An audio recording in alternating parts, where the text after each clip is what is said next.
Welcome to the channel and welcome to this unboxing video of Warhammer Age of Sigmar Warcry, the Heart of Ghur, skirmish combat in the realm of beasts, which GW has sent to me free of charge for your reviewing pleasure. So, this is an unboxing video. I haven't played Warcry yet, and this isn't a review of the rules. I'm hoping to get to playing Warcry at some point, because it looks like a lot of fun. And yeah, what was I going to say? Oh yes, you might hear a little bit of background noise because I have an electric fan on in the room, because it is so hot. I either have the fan on or I don't do it, because it is so hot. Right, without further ado, let us unbox. Look at the heft of this box. I mean, it's... Oh, let's look at the back. Let's look at the back. It's massive and meaty. And, okay, there's no meat in it. It's mainly cardboard. But it's huge. 2 or more players. An hour 3 per session. Ages 12 and up. Am I 12 and up? Got some game mats, as you expect. Then this lovely bamboo scenery with these trees. They look like sort of gnarl wood or gnarl oak or something. They look like they're about to try and eat you. And oh, look at the Ghurish skulls and roots growing out of them, and the barricades with peoples on and stuff. And I think this temple, I did a little bit of reading. I think they are ruins of a not Sylvaneth. What are the other ones? Come on, brain, help me out. The Lizard Men, Seraphon, a Seraphon realm ship, which crashed. And I just realised why I couldn't lift it open. It's got Sealy tabs on it. So I need to de-seal the Sealy tabs with my trusty little gizmo. That's the wrong thing. Bear with. Ow. Ow. It needs oiling. The problem is if I oil it and put it in my pocket gets oily. What are the contents of the box? This box contains 160-page Warcry core rulebook, 64-page Rot and Ruin Warband tome, 96-page battle plan cards, double-sided folding gaming board, Warcry tokens, Warcry dice, ruler, fighting cards, ability cards, 20 miniatures, 10 Horns of Hashut. I'm really interested to find out about the Horns of Hashut, because Hashut used to be the Chaos Dwarf god in Fantasy Battle, and I used to love the Chaos Dwarves so much, and these miniatures have got horns and runes, and there's a sort of a bull theme, and oh, I would so love the Chaos Dwarves to come back. I really would. Scenery, a watchtower, 4 road bridges, 2 gnarl oaks, yay, they're gnarl oaks, a rib platform, and 10 obstacles. Haha, here we go. Zerp. Flurp. The old Zerp and Flurp. So let's see. And if you haven't watched one of my videos before, I mean, it doesn't get any much better than this. Oh, it's at the ends as well. I do tend to drivel. And I've got to open the thing again. Oh, maybe I can make do with the scissor bit. Should have arranged this beforehand. Don't cut your finger off. Don't cut your finger off. The tension, eh? Zip. So we zerped, flurped, skirped, and burped. Right. Will it now lift off? It will lift off. Come on. You'll lift off. You'll do as you're told. Okay. Oh, and you can see the edge of the box has got lovely miniature pictures. That will be so handy when painting these bad boys. Look, he's got a blowpipe. He's got a blowpipe. They look like juves. But that's Necromunda, and it's Necromunda from like 30 years ago. I don't know if that's still a thing.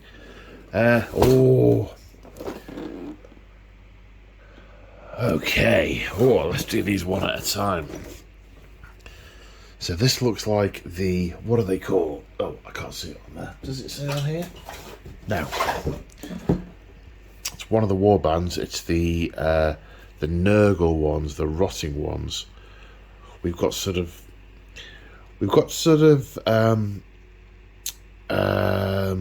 Zulu style sort of eye-shaped shields, which looks like they're made out of bound bamboo.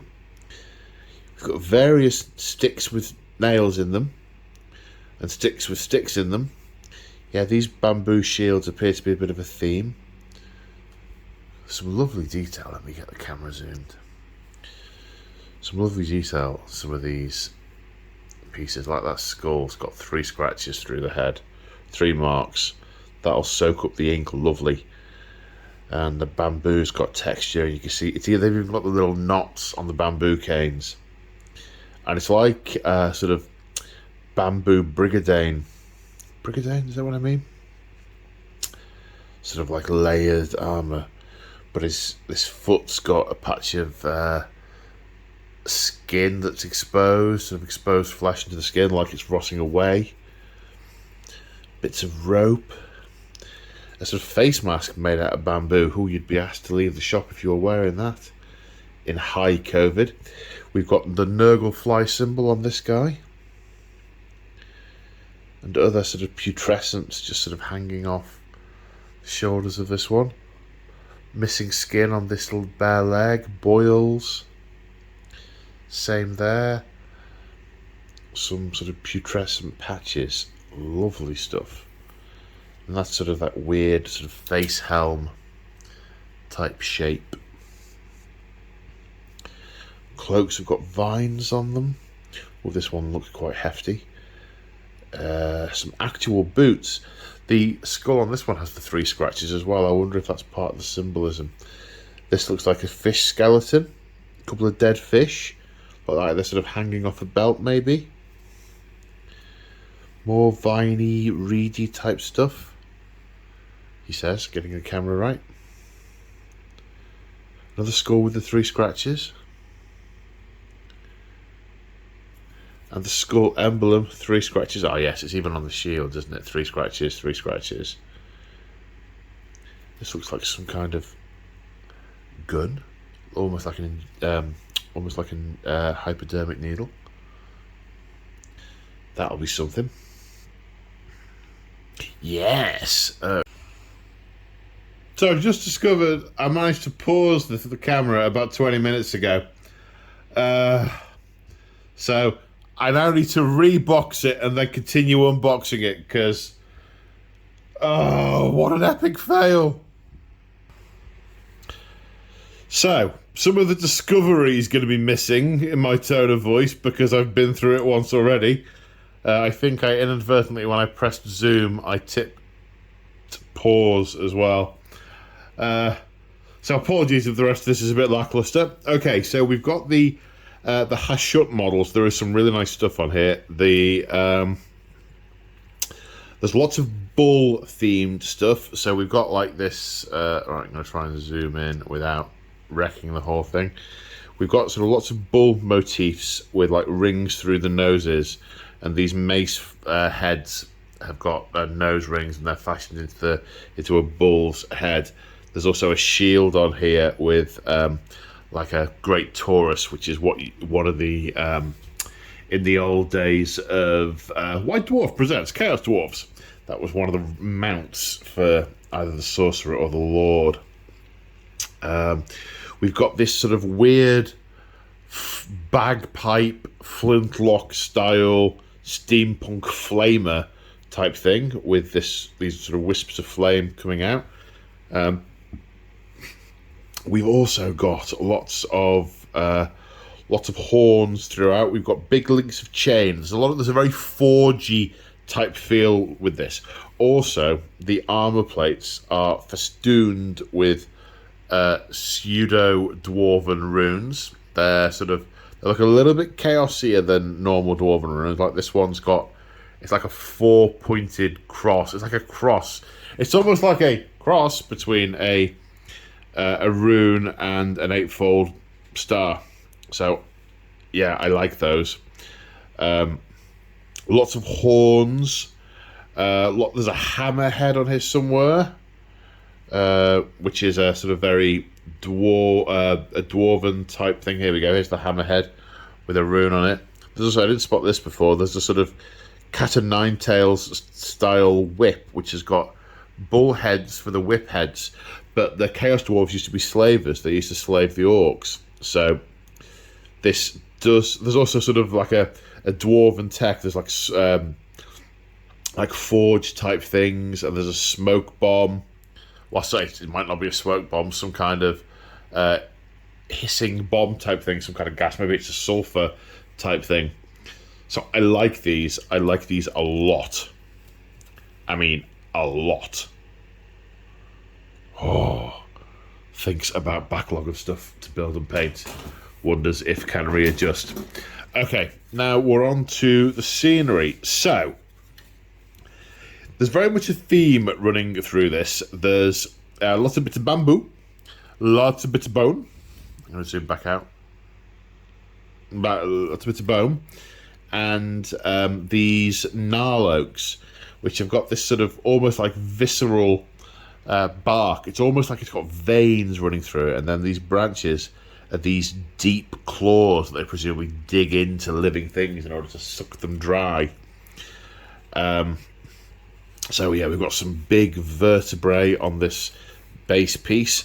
The bamboo is very nicely done. It's got well-defined curves and ridges, and the twine is well-defined as well. That'll really nicely. The definition will be really nice when inking.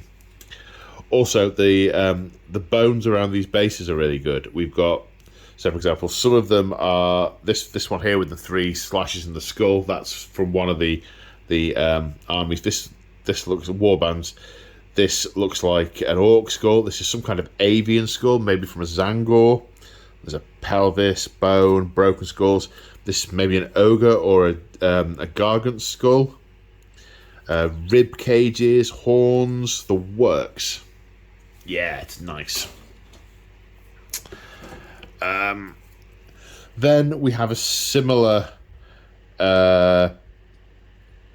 thing with this one. We've got some large skull type pieces. This is obviously like a nose plate and some horns that connect to it. There are some big skulls on these pieces, but I like the fact that they're in very different styles. This one here is obviously very large. It's possibly a mega gargant, but it's almost in a human style, whereas this one is clearly some kind of big Ghurish beastie. And I like the fact they've got the different shapes and sizes. And then we've got some pieces of bamboo have got sort of like teeth or tusks bound onto them with the various bits of twine. Yeah, tusktastic.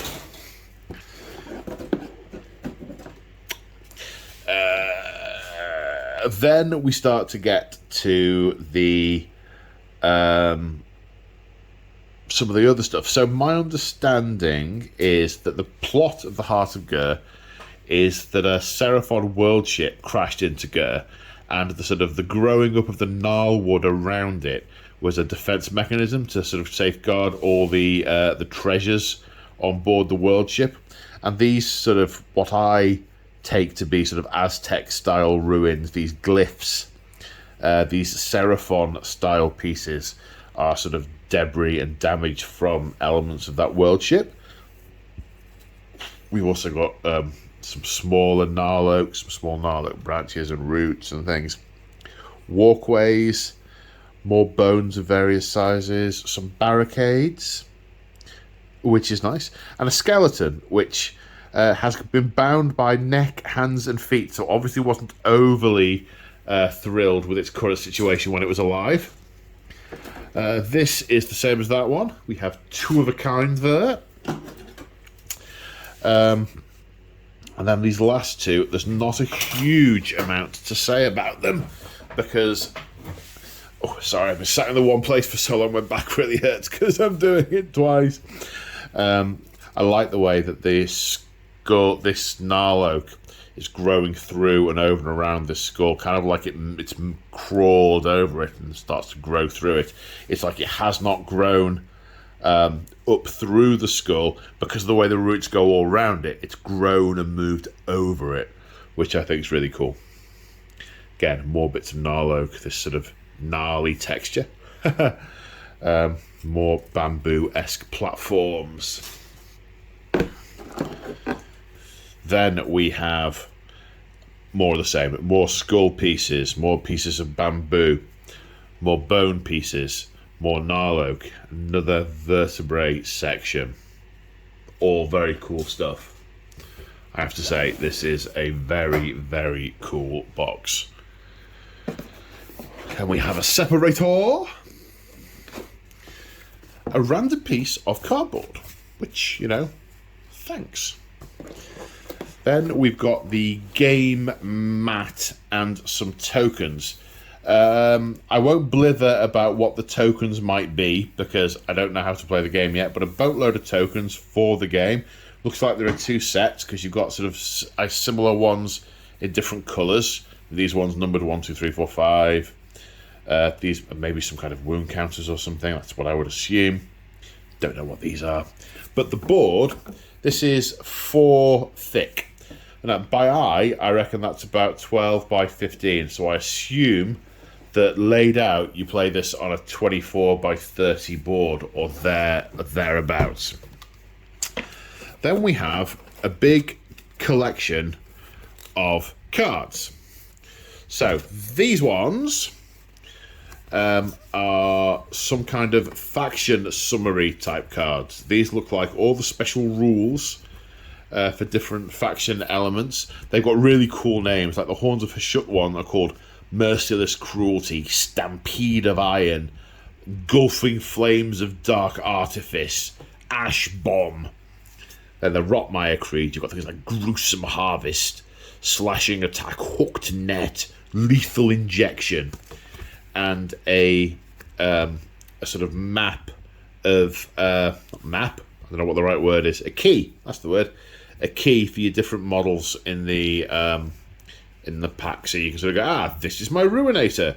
These are my Shatterers. This is my Merfolk Outcast with Bilewood weapons. So you can match your models up to the rules that come along with them.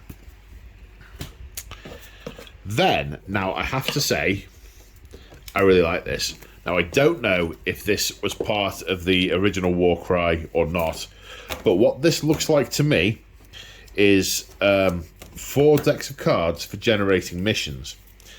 Now, it's got victory conditions, and I'd say there's maybe 24, possibly 20 in there. Twists, like cloying mists. Fighters more than 4 inches of each other are not visible. And all sorts. Now, this is the bit I particularly like. So these appear to be... oh no, the fan just blew away the white paper ring. Disaster. Found it. Keeping it safe. These all appear to be maps for how to lay out the terrain you get in this set onto this mat. And they're all different. There are different configurations. They don't. Some of them use all the pieces. Some of them don't. Which is cool. Which I like. However, this is separate from what look like deployment maps. These look like territory maps, and obviously there are some things denoting what happened to different rounds and distances. And I don't know what these symbols are because I don't know how to play the game yet. But they're all different. It's like you've got pre-prescribed terrain with your deployment maps, with your victory conditions, with your twists. Now, I reckon there are 20 each of these cards, and roughly speaking, that means there are tens of thousands of combinations. I think, without doing the maths properly, I think it was 16,000, but, you know, it's 20 times 20 times 20 times 20, assuming there are 20. I think there are 20. There might not be 20. It's thousands of possible combinations. You could play this game differently every time, and you would never, ever get through all the possible combinations, which is nice. So that means if you just bought this game as a box, it has some longevity, which is nice. Really don't know what these are. They look like some cards for capturing, recording tokens on. They've got sort of 1, 2, 3, 4, 5, 6, and they're marked off, and yeah. Then these look like the individual unit ones, just from eye. That looks like some kind of ranged attack, melee attack, strength, damage. I'm just guessing here. Someone tell me how close to the mark I am. I'm going to guess that's wounds, that's move of some sort, points, I assume. But individual unit cards, which I like. I like that about AOS, the way you can pick out the cards and put them next to you, which is good. But under here we've got some bases. It looks like there's a mix of 25s, 32s, and there might be some 28s in there, I'm not sure. Then we have the dice. 3 different colours, black, beige, and tan. They all appear to be regular D6 with a Warcry symbol on the 6 side. I don't know if the different colours denote anything specific, but they are there. Now we have the books. Now you can see these are still in the cellophane because this is how far I got last time. When I looked at the camera again, I said, hang on, it still says 7 minutes. I'm sure it says 7 minutes last time when... no.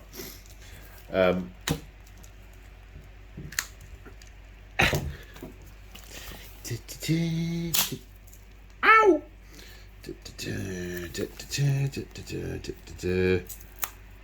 1 minute, I'll get there. It's always while you're being watched.